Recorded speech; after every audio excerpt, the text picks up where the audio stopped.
है हमारा तिरंगा। बहनों और भाइयों, देश की आजादी के आंदोलन के दौरान देश के स्वाधीनता संग्राम सेनानियों ने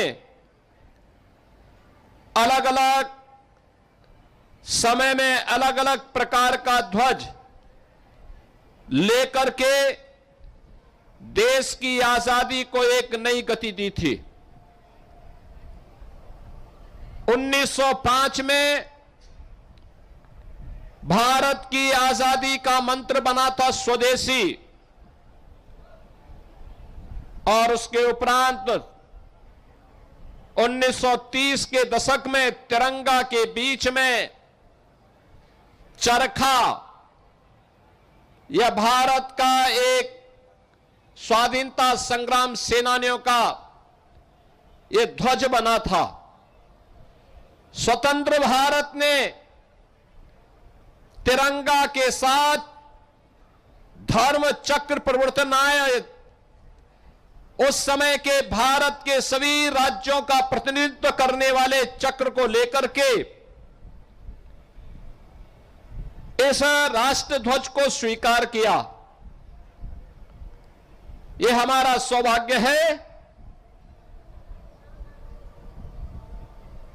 कि जिस राष्ट्र ध्वज के लिए पहले भारत के नागरिकों को न्यायालय में लड़ाई लड़नी पड़ती थी कि मैं अपने घर में राष्ट्र ध्वज लगाना चाहता हूं, 1947 से लेकर के लगातार एक लंबी लड़ाई लड़ने के बाद कांग्रेस और अन्य दलों की सरकारें वह अधिकार भारत के नागरिकों को नहीं दे पाई। हम आभारी हैं प्रधानमंत्री मोदी जी के, जिन्होंने देश की आजादी के अमृत महोत्सव वर्ष में 2022 में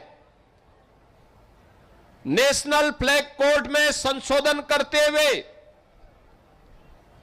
उन्होंने यह सुनिश्चित किया कि सम्मानजनक तरीके से अगर कोई नागरिक अपने घर के ऊपर भारत के तिरंगा को लगाना चाहता है तो उसको ये स्वतंत्रता मिलनी चाहिए। और हर घर तिरंगा ये प्रधानमंत्री मोदी जी के उसी आह्वान का हिस्सा है, जब भारत का हर नागरिक अपने राष्ट्र के प्रतीक, भारत के आन बान शान के प्रतीक तिरंगा को अपने घर के ऊपर लहरा करके गौरव की अनुभूति कर सकता है। बहनों और भाइयों, हम सबको इस बारे में ध्यान रखना होगा।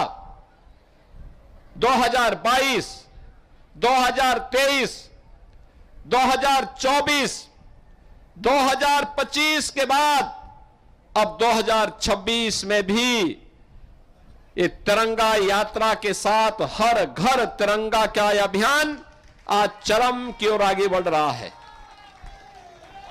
याद रखना, राष्ट्र के महापुरुष और राष्ट्र के क्रांतिकारी